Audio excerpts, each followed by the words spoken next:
원시 공장제 고대 노예제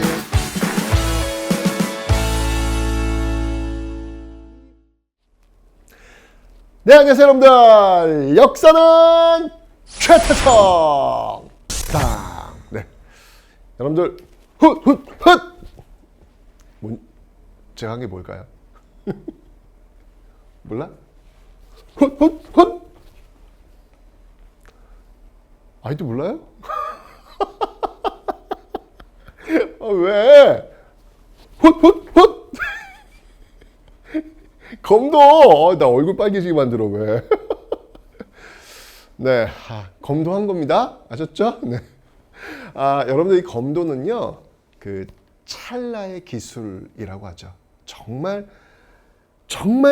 그 찰나의 순간에 들어가서 딱 치고, 딱 베고 해야 되는 정말 찰나의 기술입니다. 근데 여러분들 그거 아세요? 그 찰나의 그 한순간을 위해서 평상시엔 정말 수천 번, 수만 번 때리고 베는 연습을 합니다. 왜? 그 찰나의 순간을 위해서. 여러분들 한능검도 마찬가지인 것 같아요. 우리가 한능검 시험장에 들어가서 합격을 하기 위해서 지금 공부를 하고 있잖아요. 그죠? 그냥 승리, 그냥 합격이 주어지는 건 아니고요.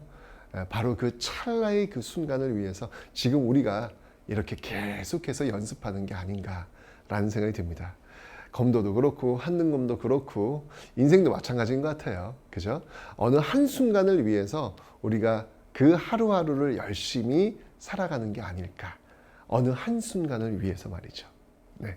자, 여러분들 오늘도요. 이 찰나의 이 기술을 지금부터 한번 한능검을 통해서 배워보도록 하겠습니다.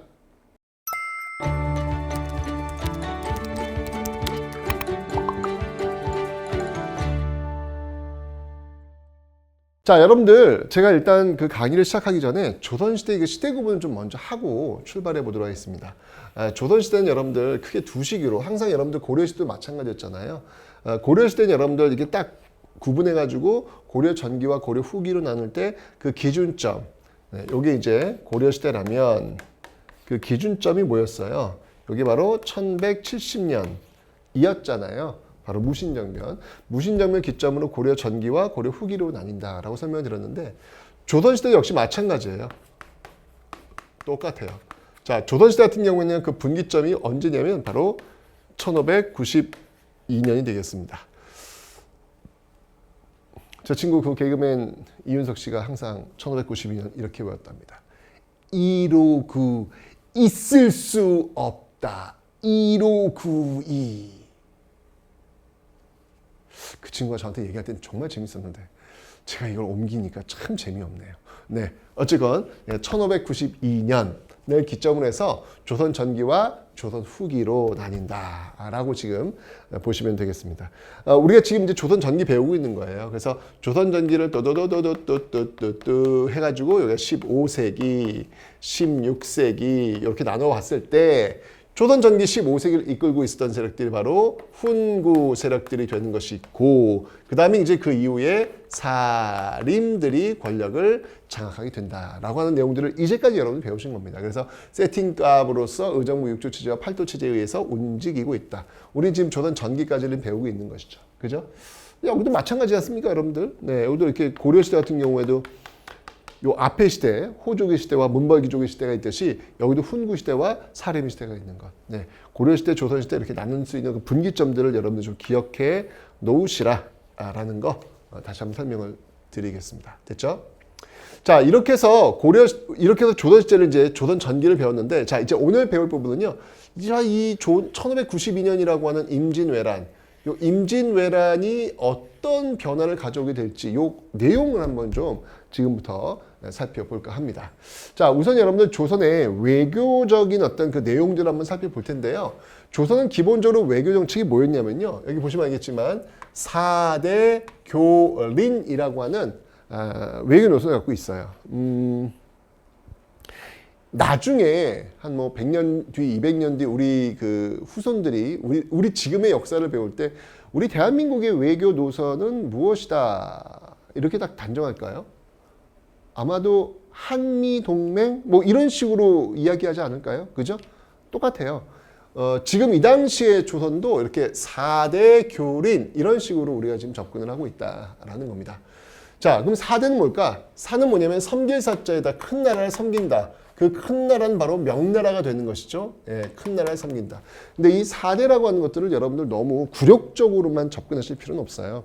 이 4대라고 하는 것은 어떤 경제적인 이익관계 속에서 나올 수 있는 관계이기도 합니다. 뭐 보여지는 모습 속에서는 형식적인 모습 속에는 작은 나라 큰 나라 섬긴다는 형식이겠지만 그 안을 들여다보면 남는 장사예요. 그러니까 쉽게 얘기하면 이 4대 우리나라뿐만이 아니라 중국을 중심으로 한 이 동북아가 중국을 중심으로 한 그 4대의 그 경제 쿼터가 이제 설정이 돼요. 그러니까 중국이란 나라와 무역을 할 수 있는 쿼터가 설정이 되는 거예요. 근데 여러분 중국 무역을 하면요. 예를 들면 우리나라에서 우리나라 인삼이라든지 이런 거 가져가. 시가로 한 100만 원 가져간다면 봅시다. 100만 원 가져가면요. 이걸 받은 중국은 그에 대한 교환 형식으로 그래도 큰 나라잖아. 그러면 한 150만 원어치를 준다고요. 그럼 우리는 50만 원 남는 거야. 그죠? 그러면 여러분들 이 쿼터가 크면 클수록 남을 거 아니에요. 당연한 거 아니야.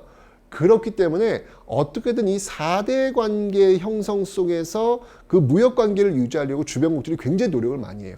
그런데 그 나라들 중에서 조선이라는 나라는 굉장히 쿼터의 양이 컸던 나라예요.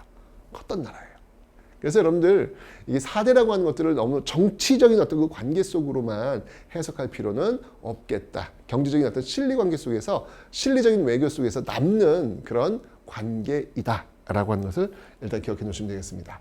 그리고 이제 교리는요. 교류한다는 얘기죠. 이웃린자, 이웃과 교류한다는 이야기예요. 그 이웃에 대한 나라는 북쪽에는 여진, 동쪽에는 일본, 또 남쪽에 또 유구 이런 나라들이 해당이 되겠습니다.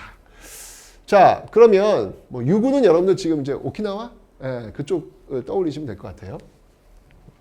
자, 이 관계를 한번 좀 볼게요. 자, 먼저 명나라부터 한번 좀 살펴보도록 하겠습니다. 명나라와 이 조선의 관계는요, 잘 아시겠지만, 최영이 요동정벌 추진했잖아요. 그죠? 이때 이 최영은 이성계의 명을 내린 거예요. 이성계 보고 요동을 정벌하라. 근데 그 이성계가 회군을 했죠. 그 회군이 바로 위화도 회군. 그래서 최영을 제거한단 말이죠. 그래서 요동정벌을 못했어요. 그리고 조선이라는 나라가 건국됐어요. 당시 그 조선의 설계자라고 했는 이 정도전이 다시 한번 재차 조선 건국 이후에 다시 한번 요동정벌을 추진하는 모습들. 추진만 했을 뿐이지 실제로 이어지진 않습니다. 이런 모습들이 있더라라고 하는 거. 굉장히 이때까지만 해도 정도전 요 시기까지만 해도 명나라와 좀 이렇게 부딪히는 어떤 모습들이 분명히 있었다라고 하는 것이죠. 그러니까 중국하고 사이가 별로 안 좋았다는 이야기예요. 그런데 중국과의 아까 제가 이야기했던 그 4대 교린의 그 4대의 틀을 만든 왕이 있으니 그 왕이 바로 태종이라는 거예요.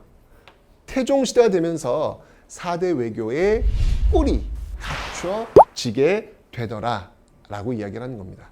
그러니까 아까도 얘기했지만 4대 외교는 공무역의 어떤 형태를 띠고 있다라고 설명드리고 쿼터제의 어떤 형식을 띠고 있다라고 설명드렸죠. 그래서 이런 모습들이 지금 명나라의 관계 속에서 나온 것이다. 이제 이 4대의 관계는 이제 쭉 이어지는 거예요. 쭉 이어지는 그런 모습들이 나타나는 것이죠. 됐죠? 자, 다음은 북쪽 여진족과의 관계를 한번 좀 살펴보도록 하겠습니다. 이 교린입니다. 여진과 일본은 다 교린인데 북쪽의 이 여진은 강경책과 온경책을 같이 써요. 교린 정책의 핵심은 강경책과 온경책을 같이 쓴다는 거예요. 이건 일본도 마찬가지예요. 강경책으로 본다면 여러분들 이 4군 6진이 이제 개척이 되죠. 자, 우리 공부했습니다. 4군 6진 어느 왕 때? 세종 때. 우리 한반도의 지도의 모습이 완성된다고 설명드렸습니다. 4군은 누가? 최윤덕이, 6전은 누가?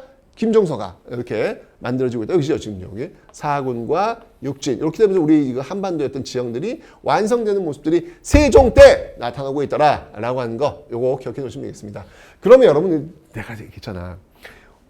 분명히 이렇게 북쪽으로 영토를 확장했던 적이 있다고요. 고려시대 때 누가 윤관의 건의에 의해서 별무반 만들었고 동북부성 확보했잖아요. 그죠? 근데 동북부성을 다 돌려줬다. 이유는 뭔지 아세요? 동북부성. 그러니까 그 지역을 확보했다고 해가지고 그게 우리의 영토가 될 수가 없어요. 그게 우리의 영토가 되려면 그 지역에 사람들이 살아가지고 그 지역을 계속 개척을 해야 되는 거야. 근데 그 정도의 인구가 없었다는 거예요. 근데 조선시대 와서 이렇게 또 영토를 넓혔잖아. 사공과 육지 이게 넓혔잖아. 넓히면 그게 끝난 게 아니라니까. 이게 와 좋다가 아니라니까. 그 지역을 다스릴 수 있는 인구가 있어야 되는 거예요. 그래서 세종 때 이 넓혀진 이 지역들을 다스리기 위해서 바로 3인 정책이라는 걸 취합니다. 3인이 뭘까? 사는 이사하는 거야. 이사할 때 사자야. 백성을 이사시키는 정책 가는 거죠. 이쪽으로 올라가는 거예요. 솔직히 이게 세종시대다 보니까 이게 다 묻혀버린 것이지 이 당시에 이렇게 이주 당하는 사람들 입장에서 보면 속상하지 않았을까? 라는 생각은 들어요. 아니 내가 지금 살고 있는 이 지역을 내가 왜 떠나야 되는데? 정부에서 떠나라고 하니까. 강제 이주되는 그런 어떤 아픔들 분명히 있었을 겁니다. 물론 세종시대는 어떤 그런 사람들에 대한 보상이라든지 이런 것들을 충분히 해주는 모습들도 있습니다. 여러 사례 중에 하나가 뭐가 있냐면 토간제라는 게 있어요. 이 토간제가 뭐냐면 그 지역 토착 지역 출신들을 관리로 쓰는 거예요. 자, 이게 무슨 말이냐면 여러분 조선시대는요 관리 임용의 원칙이 있습니다. 이거 전 시간에 배웠습니다. 무엇인가요? 임기제와 상피제가 있다고 설명드렸잖아요. 그 지역 출신들은 그 지역에 파견되지 않아야 돼요. 그런데 이 토간제, 이 북쪽 지역만큼은 그 지역 출신들을 그 지역의 관리로 앉히는 거예요. 왜일까요? 좀 봐주는 거예요. 힘들게 어렵게 이곳에 왔으니 여기는 내가 좀 봐줄게 라고 하는 예외적 조항들이 들어오고 있더라 라고 하는 거 봐두시면 되겠습니다. 됐죠? 이렇게 해가지고 이쪽 북쪽 지역을 개척을 한 겁니다. 그다음에 온건책. 온건책은 뭐냐면요. 이쪽 여진족이 있을 거 아니에요. 여진족. 이 여진족들에 대한 온건책으로서는요. 일단 이 사람들 이 관리들이 왔을 때 묵을 수 있는 공간이 필요하겠죠. 그래서 북평관 한양에다가 왜냐면 이 사람은 이제 북쪽에서 온 사람들이니까 북평관이라는 걸 만들고 그다음에 이제 이 태종 때 이제 무역소, 무역소를 이제 설치해가지고 이 국경 지역에 무역소를 설치해서 그들이 원하는 것, 이게 북쪽 지역 사람들이 제일 원하는 건 뭐야? 식량이거든, 식량. 그런 것들을 좀 바꿔갈 수 있는 이런 무역소를 또 설치하는 모습들도 있었다라는 거 봐두시면 되겠습니다. 됐죠? 자, 그 다음에 이제 1번입니다. 1번. 1번도 이제 강경책과 온건책을 같이 쓰죠. 쓰시마섬 정벌이 들어갑니다. 이종무 때. 이종무 때 쓰시마섬 정벌, 대마도 정벌이 들어가는 어떤 그런 모습들이 있었고요. 온건책으로서는요. 일본 사람들이 자꾸 와가지고 우리랑 무역하고 싶은 거예요. 특히 이 대마도 쪽은요. 정말 이 대마도는 조선을 생명줄로 여기고 있는 그곳입니다. 대마도 여러분 진짜 가깝다? 부산에 한번 가봐. 부산에 가면 날씨만 좋죠? 바로 옆이야. 길게 이렇게 나 있어요.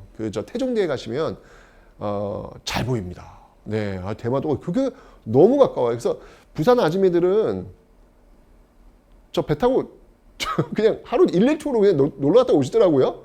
네, 가능하대요. 거기 그 태종대에 가가지고 저 횟감 이렇게 먹으면서 얘기를 들었는데 코로나 전이었어요. 우리 내일 저기 간대 그러는 거예요. 저기 어디요? 저기 안 보이나? 뭐요? 봤더니 저거 저 대마도다 대마도. 저기 가신다고요? 네 갔다 온다 그러시더라고요. 이야 가깝구나. 정말 대마도 가깝구나. 보이기도 합니다 진짜로. 예, 그래서 이 당시에는 더더군다나 이 정말 이 조선에 거의 기생하다시피 하면서 살았다고 보시면 돼요. 아주 거의 생명줄이에요 생명줄.